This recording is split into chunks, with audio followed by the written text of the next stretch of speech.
ఏంటి ఏమైంది పంచాయతీలో? ఏం తీర్పిచ్చారేంటి? తీర్పిచ్చేవాళ్ళు తప్పు చేసిన వాళ్ళ తల్లిదండ్రులు కదమ్మా, వాళ్ళకి అనుకూలంగానే ఇచ్చుకున్నారులే. ఎత్తి పొడుపు మాటలు మాట్లాడే సమయం కాదు, లోపలికెళ్ళు. ఆ నా నోరు మోయిస్తే ఊరు ఊరుకుంటుందా? ఈ ఇంటి యువరాణి ఏం చేసిందో అందరికీ అర్థమైందిలేండి. అయ్యో శివరాం,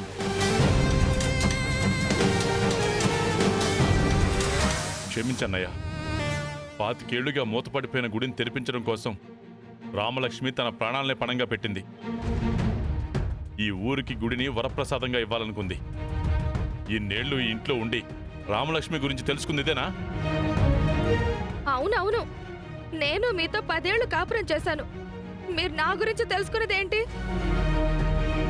ఏం తెలుసుకోవాలి? నీ గురించి ఏం తెలుసుకోవాలి? ఆస్తి కోసం అయిన వాళ్ళ దగ్గర కాని వాళ్ళ దగ్గర ఇంటి పరువు తీస్తావని తెలుసుకోవాలా? డబ్బు కోసం కక్కుర్తుపడి సొంత బావ గౌరవాన్ని ఆ పాపాత్మురాలి ముందు పెడతావని తెలుసుకోవాలా? ఏం తెలుసుకోవాలి? మరదే నేను చెప్పేది. నేనేదో 10కో 12కో కక్కుర్తి పడి 10 ఎకరాల పొలం విషయంలో పొరపాటు చేశానే అనుకోండి, నన్నొక దేశద్రోహిలా గుర్తించి నా తల ఖండించడమే తరువాయి అన్నట్టు ఇదిగో నన్ను ఈ ఇంటికి దాసిలా చూడాలనుకున్నారు. ఆయన నేను ఒప్పుకుంటున్నాను, తప్పు చేశాను కదా, భరిస్తున్నాను. కానీ రామలక్ష్మి ఏ తప్పు చేయలేదని రుజువులేం లేవు కదా. రుజువు చేసుకోమని నెల రోజుల పాటు ఆ అవకాశం ఎలా ఇస్తారు? అంటే కూతురుకో న్యాయం, ఈ ఇంటి కోడలుకో న్యాయమా? అదేనా మీ పెద్దరికం? అదేనా మీరు తీర్పిచ్చే విధానం? పార్వతి, నువ్విప్పుడు తప్పు చేశావని రుజువైంది కాబట్టి నీ విషయంలో అత్తయ్య నిర్ణయం తీసుకున్నారు. కాని అక్కడ రామ ఏ తప్పు చెయ్యలేదని, ఎప్పటికీ చెయ్యదని మేము నమ్ముతున్నాం కాబట్టి వారు ఆ నిర్ణయం తీసుకున్నారు.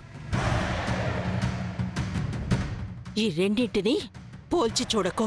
అవునవునులే, అది మీ కడుపును పుట్టింది కదా, మీరు ఎంతైనా వెనకేసుకొస్తారు. నేను బయట నుంచి వచ్చాను కదా, నన్ను బయట దానిలాగే చూస్తారు.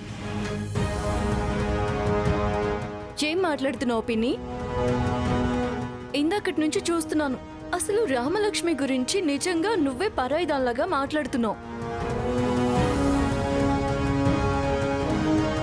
రామ గుడి తలుపులు తెరిపించిన రోజు అందరూ చేతులెత్తి మొక్కారు. ఈ రోజు ఆ నిధేదో మిస్ అయిందని తప్పుగా అర్థం చేసుకుంటున్నారు.